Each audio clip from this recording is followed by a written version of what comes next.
이런 엉터리 같은 재판은 그만두십시오. 거기서 내 지문이 나와 있어야 되는 거예요. 에?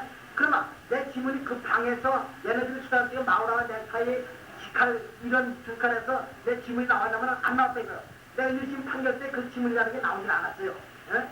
그래서 이것으로 인해서 나를 갖다 또 이끌어들였고 이러한 내가 만일 일이 잘못된 맞더라도 나와 같은 시행을 갖고 있어서는 안 된다 이런 얘기예요. 에? 물증 없이 정황 증거만으로 사람을 죽인 재판살인의 대표적인 예시로 불리는 사건이에요. 그리고 재심 변호사로 유명한 박준영 변호사님께서도 기록만 있으면 재심을 신청할 수 있을 것 같은 사건이라고 언급하면서 안타깝다고도 하셨어요.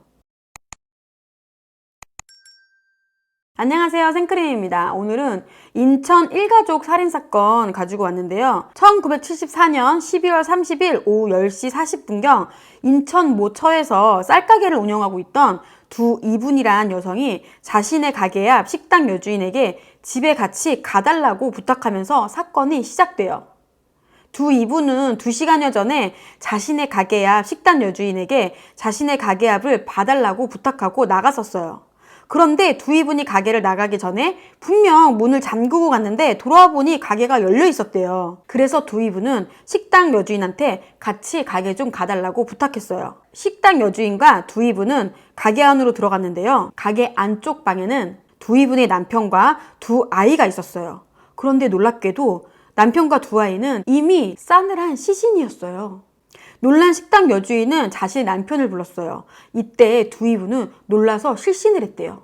식당 여주인의 남편은 처음 두 이분의 남편과 아이들이 쓰러져 있는 거 보고 연탄가스 중독이라고 생각해서 아이들의 시체를 밖으로 옮겼어요. 두 이분 남편의 시체도 옮기려던 중 두 이분 남편의 목에 스카프와 넥타이가 메어져 있는 것을 발견했어요. 하지만 그때는 이것의 의미를 몰랐고 결국 이때 저지른 사건 현장의 훼손이 사건의 진상을 밝히는데 큰 어려움을 초래해요.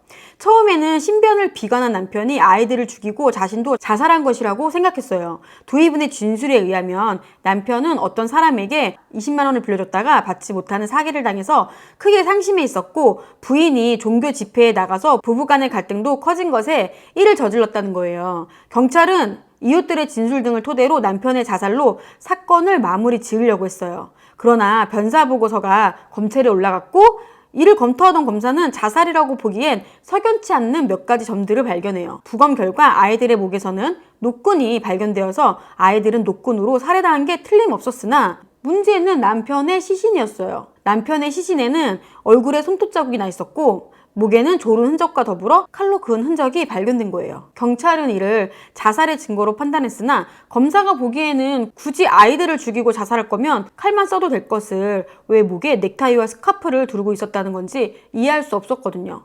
게다가 죽은 남편의 얼굴에서 손톱 자국이 발견된 것도 이상한 일이었어요. 이는 달리 보면 누군가에 의해 남편이 타살되었다는 것으로도 해석이 가능했다는 이야기니까요. 이에 검찰은 다시 사건을 면밀히 수사하기 시작했어요. 탐문 주사 중 두 이분이 어떤 남성과 자주 만나는 것을 봤다는 동네 주민의 진술이 나오면서 사건의 전개는 급전환돼요. 조사 결과 두 이분이 만났다는 남성은 두 이분이 종교 모임에서 알게 된 오휘웅이라는 사람으로 밝혀졌어요. 오휘웅과 두 이분은 경찰서에 가서 조사를 받게 되었고 결국 두 사람은 범행을 시인해요. 오희용과 두 이분은 종교 모임을 통해 알게 되었고 자주 만나면서 친분이 두터워졌대요. 두 이분은 평소 남편에게 불만이 많던 차에 종교 모임에 나가면서부터 불화가 심해졌어요. 남편보다 상냥하고 친절한 오희용에게 빠져들게 되었다고 해요. 오희용도 두 이분에게 마음이 끌리면서 둘은 불륜 관계에 이르렀대요. 두 이분은 남편과 이혼하고 오희용과 재혼하길 원했으나 남편이 이혼을 쉽게 허락하려 하지 않을 듯하자 결국 남편과 아이들을 죽이고 오희용에게 가기로 결심을 했다는 거예요. 사건 당일 두 이분은 아티반이라는 신경안정제를 구입해서 음료수에 몰래 타서 남편과 아이들에게 먹였어요. 아티반의 효과 때문에 남편과 아이들은 깊이 잠에 빠져들었어요. 8시 20분경 오희용이 두 이분의 가게를 찾아왔고 두 이분은 오희용에게 남편과 아이들을 살해해달라고 부탁을 했어요. 술에 약간 취한 상태였던 오희용은 충동적으로 방에 들어갔어요. 살해도구로 쓸만한 것을 찾아서 두 이분 남편의 목에 넥타이와 스카프를 둘러 목을 조이고 두 이분 남편이 버둥거리자 칼로 두 이분 남편을 살해했대요. 이후 노끈으로 두 아이들까지 살해하고 오희용은 두 이분의 가게를 나섰어요. 두이부는 자신의 가게 맞은편의 식당 여주인에게 자신의 가게를 봐달라고 부탁한 뒤 2시간여 정도 밖에 나갔다가 돌아와서 사건 현장을 식당 여주인과 같이 발견한 척한 거예요. 혼쭐한 척 연기까지 하면서요. 1975년 3월 20일 인천지방법원에서 두이분과 오이용의 첫 공판이 열렸어요. 그런데 오이용은 재판정에서 자신은 두이분의 남편과 아이들을 죽이지 않았다고 진술을 번복해요. 두이분과 오이용의 진술 중 오이용이 두이분의 가게에 찾아간 것은 두 사람의 진술이 일치해요. 하지만 오이용은 두이분에게 잠시 안부를 묻고 나서 자신의 집에서 종교 모임이 있기 때문에 바로 가게를 나섰다고 주장했어요. 두이분의 가게에서 오이용의 집까지는 약 10분 거리였는데 오이용과 모임을 같이 하던 종교 모임 사람들의 진술에 의하면 오이용은 이날 8시 35분경에 집으로 왔대요. 만약 오이용이 진짜 범인이라면 이게 가능하냐라는 반론이 나왔어요. 또한 오이용이 범인이라는 명확한 증거가 없었어요. 진술대로라면 오이용이 방 안에 들어가서 살해도구를 찾고 두이분 남편과 아이들을 살해하는 과정에서 지문이 묻거나 혈흔이 묻는 게 자연스러울 텐데 오이용에게는 전혀 그런 흔적이 없었거든요. 아울러 오이용의 지문이나 흔적이 사건 현장에서는 전혀 발견되지 않았어요. 검찰은 오이용의 직업상 장갑을 끼고 범행을 저질렀다고 주장했는데요. 문제는 두이분 남편의 얼굴에 남은 손톱 자국이에요. 사건 현장을 처음 발견한 식당 여주인은 두이분이 8시 40여 분경에 자신에게 찾아와서 뜬금없이 여기서 우리 가게가 잘 보이냐라고 물었고 자신의 가게를 봐달라고 부탁했대요. 그런데 그 당시 두이분의 손에 핏자국이 있었다고 진술했어요. 이 진술대로라면 범행은 오히려 두이분이 저질렀을 개연성이 더 커 보이잖아요. 더욱이 사건 전에 두이분 남편이 20만 원을 사기당했다는 이야기도 두이분이 일부러 퍼뜨린 소문으로 드러나요. 그 전까지 두이분은 종교 활동에 열심이라서 이웃들과 소통이 별로 없었는데 사건이 일어나기 보름여 전에 남편이 20만 원을 사기당했다고 말하고 다녔다는 거예요. 이로 미루어 보면 두이분은 사전에 치밀하게 범행을 준비했을 가능성이 커 보였죠. 문제는 오이용의 진술에 의하면 오이용이 두이분의 가게를 찾아왔을 때 안부를 물었다고 했잖아요. 왜 종교 모임에 가지 않느냐 그렇게 묻자 두이분이 남편이 20만 원을 빌려준 사람이 오기로 해서 기다리고 있다라고 대답했다는 거예요. 이때 오이용의 집에서는 종교 모임을 하기로 돼 있었잖아요. 그래서 아마 오이용이 두이분한테 같이 가자고 찾아왔던 것 같아요.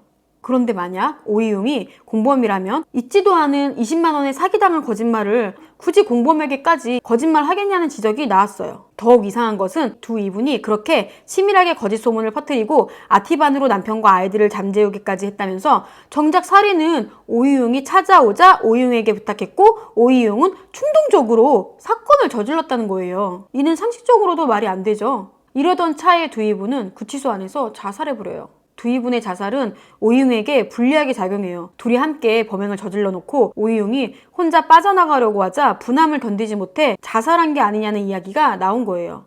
결국 판사들도 두이분의 자살을 중요하게 판단했어요. 이게 왜 중요할까요?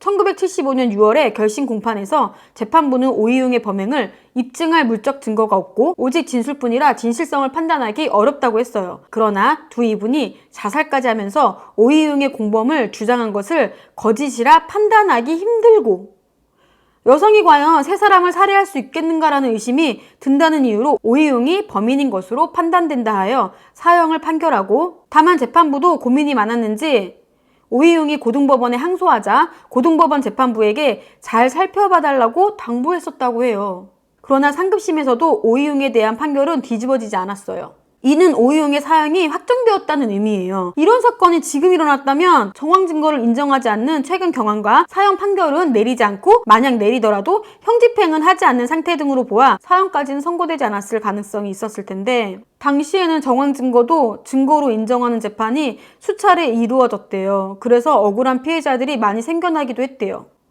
결국 1979년 9월 13일 오이용의 사형이 집행돼요. 오이용은 사형 집행 전까지도 무죄를 주장하면서 자신의 혐의를 인정하지 않았고 만나는 사람마다 자신의 억울함을 호소했다고 해요. 심지어 본래 자신이 믿던 1년 정정도 버리고 개신교로 개종해 구치소 목사님에게 세리까지 받았다고 해요. 오이용은 형 집행 직전 유언을 이렇게 남겼어요.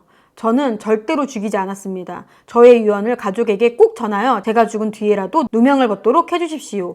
여기 검사, 판사도 나와 있지만 저와 같이 억울하게 죽는 이가 없도록 해주십시오. 저는 기독교인으로 죽습니다. 천당 가게 해주십시오. 그리고 나를 거짓으로 고발해 나를 죽게 만든 모든 사람들은 죽어 원혼이 되어서라도 반드시 복수할 것입니다. 또 다른 곳에서는 이런 엉터리 같은 재판은 그만두십시오 라고 외쳤다는 얘기도 있어요. 너무 안타깝죠. 제가 요즘에 쇼츠에 사형수에 대한 영상을 많이 올렸는데요. 그러면서 사형수에 대해서 알아보다가 이렇게 억울하게 사형당한 사건도 있다는 걸 알게 됐어요.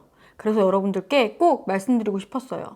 제 영상 댓글에 사형이 꼭 있어야 된다라고 하는 댓글도 있었거든요. 단 한 명의 억울함도 없으려면 사형이 진짜 있어야 되는지 약간 의문이 들긴 해요. 오이훈 사건은 물증 없이 정황 증거만으로 사람을 죽인 재판살인의 대표적인 예시로 불리는 사건이에요. 그리고 재심 변호사로 유명한 박준영 변호사님께서도 기록만 있으면 재심을 신청할 수 있을 것 같은 사건이라고 언급하면서 안타깝다고도 하셨어요. 저는 다음 사건에서 뵐게요.